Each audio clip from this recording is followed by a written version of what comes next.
A man 1.8 meter tall standing at the top of a telephone tower. So the top of a 10-meter high building at a depression of 40 degree and the base of the building at a depression of 60 degree. What is the height of the tower? How far it from the building? ചിത്രം already ഇവിടെ കാണിച്ചിട്ടുണ്ട്. എങ്ങനെ വരയ്ക്കുന്നെന്നുള്ള ഞാൻ പറഞ്ഞുതരാം. അതായത് a man 1.8 metre tall standing at the top of a telephone tower. ഇത് 1.8 metre നീളമുള്ള, അതായത് ഈ FG എന്ന് പറയുന്നതാണ് നമ്മുടെ ആള്. അയാൾ ഒരു ടെലിഫോൺ ടവറിന്റെ മുകളിൽ നിൽക്കുകയാണ്. അതായത് GA എന്ന് പറയുന്നതാണ് നമ്മുടെ ടെലിഫോൺ ടവർ. ആ ടെലിഫോൺ ടവറിന്റെ മുകളിൽ നിന്നും so the top of a 10 metre high building, 10 metre height ഉള്ള ഒരു ബിൽഡിങ്ങിന്റെ ടോപ്പ് 40 ഡിഗ്രി കീ കോണിൽ അഥവാ ആംഗിൾ ഓഫ് ഡിപ്രഷനിൽ അയാൾ കണ്ടു. അപ്പൊ ഇവിടുത്തെ ആംഗിൾ 40 ഡിഗ്രി. ഈ 40 ഒക്കെ എങ്ങനെ വന്നെന്ന് പറഞ്ഞുതരാം കേട്ടോ. Then and base of the building, അടിവശം 60 ഡിഗ്രി കീ കോണിലും കണ്ടു. ബേസ് എന്ന് പറയുന്നത് B അറ്റത്തേക്ക് നോക്കിയത് 60 ഡിഗ്രി. ഓക്കെ, അങ്ങനെയാണെന്നുണ്ടെങ്കിൽ what is the height of the tower and how far it's from the building?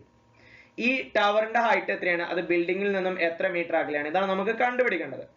അപ്പൊ ഇവിടെ 40 60 തന്നിട്ടുണ്ട്. ഞാൻ ഈ ത്രികോണങ്ങളൊക്കെ ഒന്ന് ഇങ്ങനെ കൂട്ടി വരച്ചുകൊണ്ട് ഒരു റെക്ടാംഗുലർ ഫോമിലൊക്കെ ആക്കിയിട്ട് അതൊന്ന് ഫുൾ ആക്കി. ഇനി ഓരോ ആംഗിളുകളും എങ്ങനെ വന്നെന്നുള്ളത് പറഞ്ഞുതരാം. ഇവിടെ ഈ FE എന്ന് പറയുന്നതും GC എന്ന് പറയുന്നതും പാരലൽ ആണ്. അങ്ങനെയാണെന്നുണ്ടെങ്കിൽ ഈ ആംഗിൾ 40 ആണെന്നുണ്ടെങ്കിൽ അതിന്റെ ട്രാൻസ്വേഴ്സൽ ആയിട്ടുള്ള അല്ലെങ്കിൽ ആൾട്ടർനേറ്റ് ആംഗിൾ ആയിട്ടുള്ള ഇതും എന്തായിരിക്കും? 40 ആയിരിക്കും അല്ലെ? FEയും HCയും പാരലൽ ആണ്. അങ്ങനെയാണെന്നുണ്ടെങ്കിൽ ഇവിടെ 40 ആണെന്നുണ്ടെങ്കിൽ ഇവിടെ എന്തായിരിക്കും? 40 ആയിരിക്കും. ഇനി അതേപോലെ തന്നെയാണ് FEയും ABയും പാരലൽ ആണ്. അങ്ങനെയാണെന്നുണ്ടെങ്കിൽ ഇവിടെ 60 ആണെന്നുണ്ടെങ്കിൽ ഇവിടെ എന്തായിരിക്കും? 60 ആയിരിക്കും. ഓക്കെ, ഇനി ഇവിടെ 10 ആണെന്നുണ്ടെങ്കിൽ അതിന് ഓപ്പോസിറ്റ് ഉള്ള ഈ സൈഡും എന്തായിരിക്കും? 10 ആയിരിക്കും. അപ്പൊ എങ്ങനെയാണ് ചിത്രം വന്നുള്ള ഒരു ഐഡിയ കിട്ടില്ല? ഓക്കെ,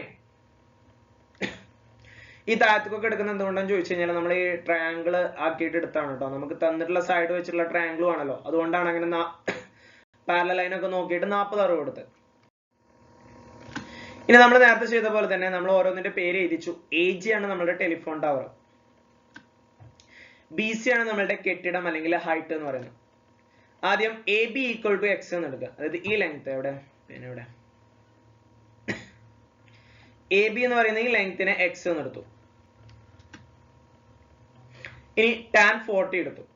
tan 40 എവിടെ? 40 ഇതാ ഇവിടെയാണ് tan 40. ഇതാണ് 40. അപ്പൊ അതിന് നേരെ ഓപ്പോസിറ്റ് ഉള്ള സൈഡ് ഏതാ? FH അല്ലെ? എവിടെ വരെ ഉണ്ട്? F തൊട്ട് H വരെ. അപ്പൊ FH by HC. അപ്പൊ AB X ആണെന്നുണ്ടെങ്കിൽ HCയും എന്തായിരിക്കും? X ആയിരിക്കും. അപ്പൊ tan 40 equal to FH by HC. tan 40ന്റെ വാല്യൂ കൊടുത്തു 0.84 FH by X. ഇനി X നെ പുറത്തോട്ട് കൊണ്ടുപോവാം. അപ്പൊ ഇത് ഹരിക്കാനുള്ള അപ്പുറം വരുമ്പോ എന്താവും? ഗുണിക്കാനാവും. അപ്പൊ 0.84 X എന്നായി. അപ്പൊ FH ആയി എന്താണ്? 0.84 X. ഇനി tan 60 എടുത്തു. tan 60ന്റെ ഓപ്പോസിറ്റ് ഏതാ? FA ആണ്. FA അല്ലെ? അപ്പൊ FA by AB അല്ലെങ്കിൽ FA tan 60 എന്ന് പറഞ്ഞാൽ √3 ആണ്, അത് നമുക്ക് അറിയാവുന്നതാണ്. അപ്പൊ FA by AB X എന്ന് എടുത്തിട്ടുണ്ട്. അപ്പൊ X, ഇനി X നെ അങ്ങോട്ട് കൊണ്ട് അപ്പൊ √3 X ആവും. ഓക്കെ, ഈ √3യുടെ വാല്യൂ ഇവിടെ കൊടുത്തു. ഇതിന് ആനിമേഷൻ കൊടുത്തിട്ടില്ല, ഞാൻ ഓരോന്ന് എക്സ്പ്ലെയിൻ ചെയ്തു തരാം കേട്ടോ. √3യുടെ വാല്യൂ ആണ് 1.73 എന്ന് പറയുന്നത്. ഇനി ഈ X നെ പുറത്തോട്ട് കൊണ്ടുപോവാം. അപ്പൊ 1.73 X ഈക്വൽ ടു FA എന്ന് കിട്ടും. ഇനി ഇതിന് നമുക്ക് X കണ്ടുപിടിക്കണല്ലോ. അതിന് വേണ്ടിയിട്ട് നമുക്ക് HA ന്റെ വാല്യൂ അറിയാം. HA കണ്ടുപിടിക്കുന്നത് എങ്ങനെയാ ശരിക്കും? HA അല്ലെങ്കിൽ AH എന്ന് പറയുന്നത് FAയിൽ നിന്നും FH മൈനസ് ചെയ്താൽ മതി. എങ്ങനെയാ? FAയിൽ നിന്നും FH മൈനസ് ചെയ്താൽ നമുക്ക് AH കിട്ടും. AH ന്റെ വാല്യൂ 10 ആണ്. FAയുടെ വാല്യൂ നമ്മൾ നേരത്തെ പറഞ്ഞ എത്രയാ? 1.73 X അവിടെ ഉണ്ട്. ഇനി FH ന്റെ വാല്യൂ തൊട്ട് മുമ്പത്തെ സ്ലൈഡിൽ നമ്മൾ കണ്ടു 0.84 X. ഇതിൽ രണ്ടിലും എന്ത് കാണാം? X കാണാം അല്ലെ? ഇവിടെയുണ്ട് X, ഇവിടെയുണ്ട് X. രണ്ട് ഇക്വേഷൻ ഒന്നിച്ച് വന്നിട്ടുണ്ട് അല്ലെ? നമുക്ക് ഇവിടെ നിന്ന് വെട്ടാം. രണ്ടിലും X കോമൺ ആണ്. അപ്പൊ ഞാൻ X നെ പുറത്തെടുത്തു. ഇവിടുന്ന് X പോയ ബാക്കി എന്തുണ്ട്? 1.73 മൈനസ് ഇവിടുന്ന് X പോയ ബാക്കി എന്തുണ്ട്? 0.84. അഥവാ 1.73 0.84 എന്ത് ചെയ്യണം? മൈനസ് ചെയ്യണം. അപ്പൊ നമുക്ക് 0.89 കിട്ടും. നെഗറ്റീവ് നമ്പർ ഞാൻ പറഞ്ഞാണ് പോയിന്റ് വരുന്ന സംഖ്യകൾ അല്ലെ? 0.73 പോയിന്റ് വരുന്ന സംഖ്യകൾ പോയിന്റ് കഴിഞ്ഞിട്ട് തന്നെ എഴുതുക. അങ്ങനെ തന്നെ എഴുതി മൈനസ് ചെയ്യാം കേട്ടോ. എങ്കിലേ നമുക്ക് കറക്റ്റ് ആൻസർ കിട്ടുള്ളൂ. 0.84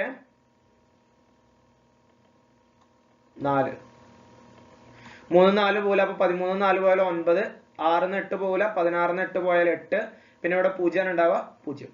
ഇനി 0.89 പുറത്തോട്ട് കൊണ്ടുവരാം. അപ്പൊ 10/0.89 ഈക്വൽ ടു എന്ത് കിട്ടും?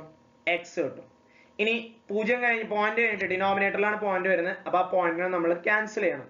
അതിന് വേണ്ടിയിട്ട് പോയിന്റ് കഴിഞ്ഞിട്ട് എത്ര സംഖ്യ ഉണ്ടോ അത്രയും 0 വരുന്ന സംഖ്യ കൊണ്ട് എന്ത് ചെയ്യണം? മൾട്ടിപ്ലൈ ചെയ്യണം. അതായത് 100 കൊണ്ട്. 10നെ 100 ഗുണിക്കുമ്പോൾ 1000 ആവും. ഇവിടെ 0.89 എന്നുള്ള 89 ആവും. ഇനി 1000നെ 89 ഡിവൈഡ് ചെയ്യുമ്പോൾ നമുക്ക് എത്ര കിട്ടും? 11.29. 1000-ല് ഈ പേന ശരിക്കും ഇതാവുന്നില്ല, അല്ലെങ്കിൽ നമുക്ക് ശരിക്കും നോക്കായിരുന്നു. 1000-ല് എത്ര 89 ഉണ്ട് നോക്കാം. നമ്മൾ സാധാരണ ഡിവൈഡ് ചെയ്യണ പോലെ തന്നെ കേട്ടോ. 1000/89 ചെയ്യാം. അപ്പൊ നമുക്ക് 11.23 കിട്ടും. അപ്പൊ എക്സിന്റെ വാല്യൂ എത്രയായി? 11.23.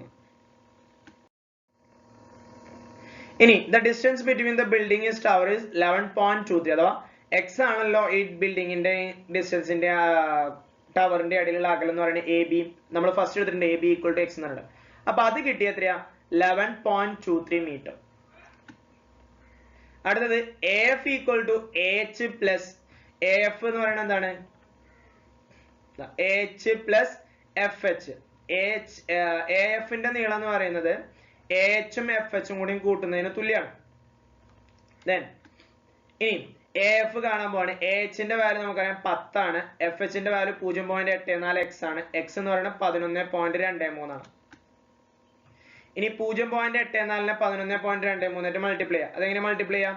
പോയിന്റ് ഇല്ലാതെ മൾട്ടിപ്ലൈ ചെയ്യുക. എന്നിട്ട് പോയിന്റ് കഴിഞ്ഞിട്ട് 4 സ്ഥാനം മാറ്റി പോയിന്റ് കൊടുത്താൽ മതി. ഓക്കെ, പോയിന്റ് എന്നിട്ട് 2 സംഖ്യയാക്കിയിട്ട് ഇവിടെ റൗണ്ട് ചെയ്ത് എഴുതിയാണ് കേട്ടോ. 0.84-നെ 11.23 അഥവാ 1123-നെ 84 ആയിട്ട് മൾട്ടിപ്ലൈ ചെയ്യാം. ആ കിട്ടിയ ആൻസറിൽ പോയിന്റ് കഴിഞ്ഞുള്ള 2 സംഖ്യ ഞാൻ എടുത്തിട്ടുള്ളൂ. ബാക്കി നമുക്ക് കളയാം. ഓക്കെ, ദെൻ 10 + 9.43 പറയുമ്പോൾ 19.43. ഇനി അതല്ല നമ്മളുടെ ടവർ എന്ന് പറയുന്നത്. നമുക്ക് ടവർ എന്ന് പറയുന്നത് ജി എ ആണ്, അല്ലെങ്കിൽ എ ജി ആണ്. അതിൽ നിന്ന് 1.8 മൈനസ് ചെയ്താൽ മതി അല്ലെ? A F G F minus ചെയ്താൽ മതി. അപ്പൊ 19.43 1.8 മൈനസ് ചെയ്യാം. അപ്പൊ നമുക്ക് എത്ര കിട്ടും? 17.63 കിട്ടും. അപ്പൊ നമുക്ക് ടവറിന്റെ ഹൈറ്റ് കിട്ടിയ എത്രയാ? 17.63.